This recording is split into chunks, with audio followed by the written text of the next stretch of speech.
दोस्तों, हमारी मानती इस संसार में जितने भी लोग हैं उन्हें हम दो हिस्सों में बांटते हैं। पहला, अच्छे लोग और दूसरा बुरे लोग। पर हम कभी भी यह प्रश्न अपने आप से नहीं पूछते कि कोई व्यक्ति अच्छा या बुरा क्यों बन जाता है, क्योंकि आवश्यक सवाल यह नहीं है कि हम अच्छे कैसे बने, बल्कि आवश्यक सवाल यह है कि हम इतने बुरे क्यों बन गए हैं और हम बुरे काम क्यों करते हैं। आज संसार में चारों ओर बुराई ही बुराई है। दंगे फसाद, लड़ाई झगड़े, हत्या और आपराधिक कामों से जुड़ी खबरों की कोई कमी नहीं है। इसका कारण है इंसान का बुरा बनना। जब इंसान की प्रवृत्ति बुरी हो जाती है तो संसार भी बुराइयों से भर जाता है। अगर आप भी इन दोनों प्रश्नों के उत्तर आसान भाषा में जानना चाहते हैं तो आज की यह कहानी आपके लिए ही है। दोस्तों, गौतम बुद्ध की इस कहानी से जानेंगे क्यों कोई व्यक्ति बुरा बन जाता है और बुरे काम करने लगता है। साथ ही इस कहानी में जानेंगे कैसे बने अच्छा इंसान। एक गांव में एक शातिर चोर रहता था। पूरा गांव उस चोर के बारे में जानता था, लेकिन इसके बावजूद भी कोई उसे पकड़ नहीं पाया।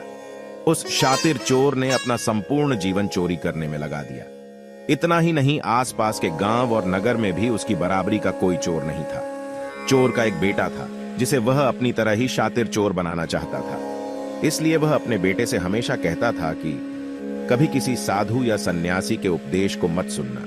यदि कोई कुछ कहे भी तो अपने कान बंद कर वहां से भाग जाना। बचपन से ही उसका बेटा अपने पिता से इन्हीं बातों को सुनता आ रहा था, जिस कारण ये बातें उसके मन में बैठ गई थी। ऐसे में बड़े होकर बेटा भी अपने पिता की तरह शातिर चोर बन गया। एक दिन उसे बड़ा लालच आया और वह राजा के महल में चोरी करने के उद्देश्य से जाने लगा। तभी रास्ते में लोगों की भीड़ नजर आई। चोर ने देखा कि लोग एक सन्यासी के चरणों में गिरकर उनका आशीर्वाद ले रहे हैं। वो सन्यासी गौतम बुद्ध थे। चोर साधु सन्यासी से दूर रहता था क्योंकि उसे अपने पिता से यही सीख मिली थी, लेकिन भगवान बुद्ध को देख वह उनकी ओर आकर्षित हो गया। इसका कारण यह है कि पहली बार उसे किसी तेजस्वी व्यक्ति के दर्शन हुए थे। अचानक उसे पिता की बात याद आ जाती है कि साधु सन्यासियों से दूर रहना चाहिए। चोर असमंजस में रहता है कि वह सन्यासी के पास जाए या चोरी करने के लिए आगे बढ़ जाए। एकाएक उसके मन में यह प्रश्न आता है कि आखिर पिताजी क्यों साधु संतों से दूर रहने को कहते थे।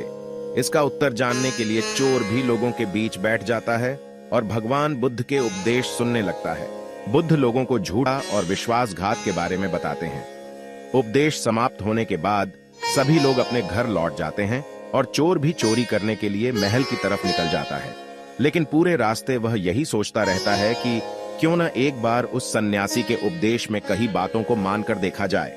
इस तरह से वह चोरी करने के लिए महल की दीवार से कूदने के बजाय महल के द्वार से अंदर जाता है।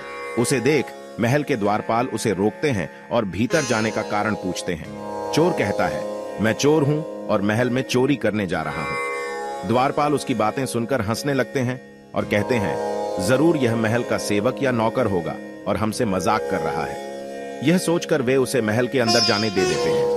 महल जाने के बाद चोर खजाना रखे तिजोरी के पास पहुंच जाता है और तिजोरी को तोड़कर धन और आभूषण को पोटली में भरकर भागने लगता है। तभी उसकी नजर महल के रसोई पर पड़ती है। रात होने के कारण सभी सो रहे होते हैं और रसोई में कोई नहीं रहता है।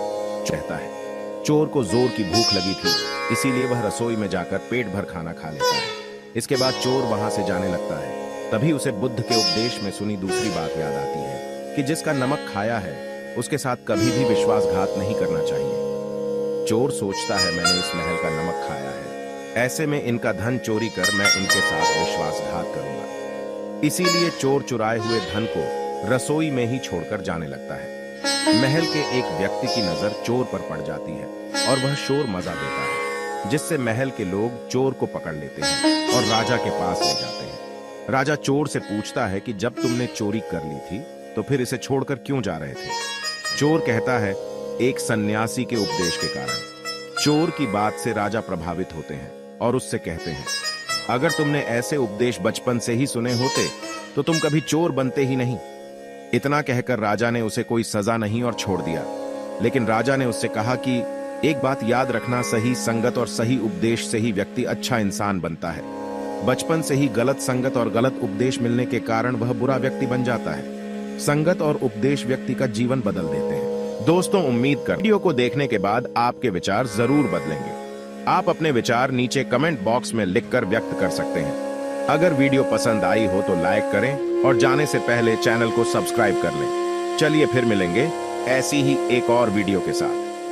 तब तक खुश रहिए और दूसरों को भी खुश रखिए।